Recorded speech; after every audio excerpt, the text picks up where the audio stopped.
Hello guys, very welcome to my vlog. आज खूप दिवसांनी मिनी व्लॉग बनवायला घेतला. तर आज मी संडेचं रुटीन दाखवते. तर पटकन सकाळी उठले, फ्रेश झाले, आंघोळ वगैरे केली आणि स्वयंपाकाला लागले. कारण जरी संडे असला तरी आज ड्युटी होती. तर सर्वात प्रथम मी स्वयंपाक करायला घेतला, घर वगैरे आवरून घेतलं आणि स्वयंपाकामध्ये त्यांच्या फेवरेट भाजी वगैरे बनवली होती मी. बटाट्याची भाजी, चपाती, भात असा काहीसा मेनू होता. त्याच्यानंतर स्वयंपाकाला लागली. सर्वात प्रथम भाजी बनवून घेतली, त्याच्यानंतर चपात्या करायला घेतल्या.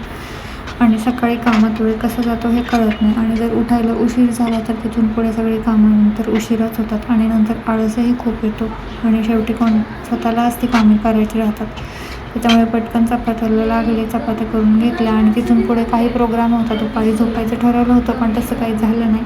त्याच्यानंतर कणिक घेतली गरम गरम. सकाळी आणि संध्याकाळचं वेगवेगळं करत असल्यामुळे सकाळी लागली तेवढीच कणिक घेतली, चपात्या करून घेतल्या फटाफट. आणि तिथून पुढं माझं काहीतरी रुटीन होतं. मी केसांना ऑइलिंग केलेली होती परत आंघोळीनंतर आणि परत मला हेअर वॉश करायचं होतं. त्याच्यानंतर पटकन हेअर वॉश करून घेतला आणि हेअर ड्रायरने केस सुकवून घेतले. कारण खूप थंडी वाजत होती, केस कोल्हे घेऊन काही जमणार नव्हतं. आणि तिथून पुढे आम्ही सगळे आमची संस्कृती आयकॉन फॅमिली भेटलो. रक्षाबंधन सेलिब्रेट केलं मस्तपैकी. तेवढंच छोटंसं गेट टुगेदर झालं. रक्षाबंधन तर निमित्तच होतं.